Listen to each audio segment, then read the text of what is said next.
అందుకే వంశీ కేసు ఒక ఉదాహరణ అని చెప్తా ఉన్నా. ప్రజాస్వామ్యం నిజంగా ఏ స్థాయికి దిగజారిపోయింది అని అంటే, నిన్న కూడా చూసాం పిడుగురాలలో మున్సిపాలిటీకి సంబంధించి అక్కడ జరిగిన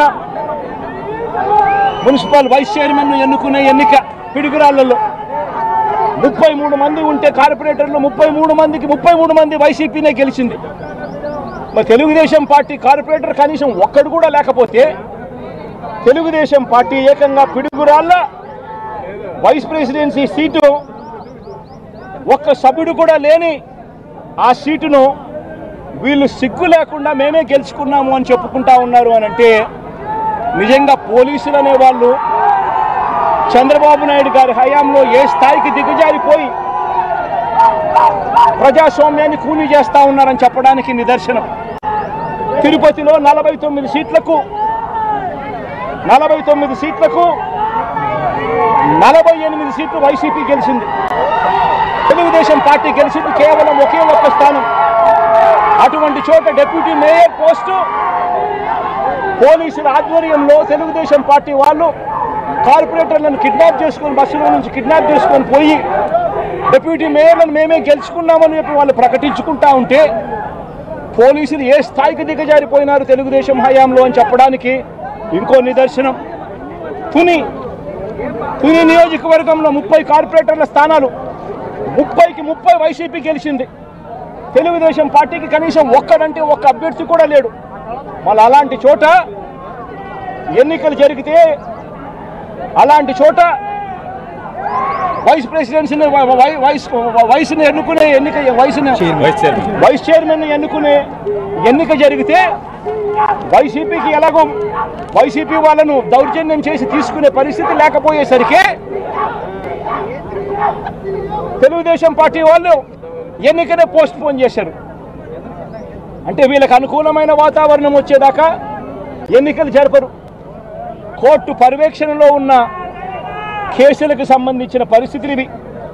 పాలకొండలో కూడా అంతే. వైసీపీకి అందులో 17 ఉంటే తెలుగుదేశం పార్టీకి కేవలం 3.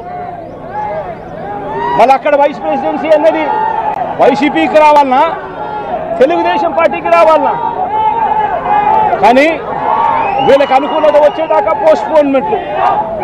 ఇలా ప్రతి సందర్భంలోనూ కూడా డెమోక్రసీని కూనీ చేస్తూ ఉన్నారు. పోలీసులను వీళ్ళు ఇష్టానుసారంగా వాడుకుంటా ఉన్నారు.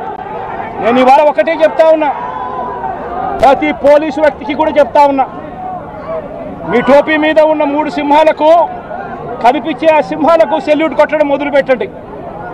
తెలుగుదేశం పార్టీ నాయకులకు సెల్యూట్ కొట్టడం మొదలుపెట్టి, వీళ్ళు చెప్పినట్టుగా చేయడం మొదలుపెట్టి, అన్యాయాలు చేయడం మొదలు పెడితే మాత్రం ఎల్లకాలము తెలుగుదేశం పార్టీ ప్రభుత్వమే ఉండదు అని చెప్పి ఇవాళ ప్రతి అధికారికి కూడా నేను తెలియజేస్తా ఉన్నా. రేపొద్దున మళ్ళీ మా అధికారం వస్తుంది. వచ్చినప్పుడు అన్యాయం చేసిన వీళ్ళందరినీ, వీళ్ళ అధికారులందరినీ, అన్యాయం చేసిన ఈ నాయకులందరినీ కూడా బట్టలు కూడా తీసి నిలబెడతామని చెప్పి కూడా ఈ సందర్భంగా తెలియజేస్తా ఉన్నాను. ఎవరిని వదిలిపెట్టేది ఉండదు. ఇదే వంశీని అరెస్ట్ చేసేటప్పుడు సిఐ అన్నాడట, నేను 1.5 సంవత్సరంలో రిటైర్ అయిపోతాను అని చెప్పి. రిటైర్ అయిపోయినా కూడా, సప్త సముద్రాల అవతల ఉన్నా కూడా మొత్తం అందరినీ కూడా పిలిపిస్తామని చెప్పి కూడా ఈ సందర్భంగా చెప్తా ఉన్నా. చట్టం ముందు నిలబడేట్టుగా చేస్తాం, బట్టలు ఊడదీస్తాం, న్యాయం జరిగేట్టుగా చేస్తాం అని ప్రతి ఒక్కరికి కూడా తెలియజేస్తా ఉన్నాం. ఈ మాదిరిగా అన్యాయం చేయడం మొదలు పెడితే మాత్రం ఖచ్చితంగా ప్రజలు, దేవుడు ఇద్దరు కూడా వీళ్ళను శిక్షించే కార్యక్రమం ఖచ్చితంగా జరుగుతుందని చెప్పి సందర్భంగా మరొక్కసారి వీళ్ళందరికీ కూడా చెప్తా ఉన్నాం. అన్యాయంలో భాగస్వాములు కావద్దండి. మీ టోపీ మీద ఉన్న సింహాలను గౌరవించండి, వాటికి సెల్యూట్ కొట్టండి, మీ వ్యక్తిత్వాన్ని కాపాడుకోండి అని చెప్పి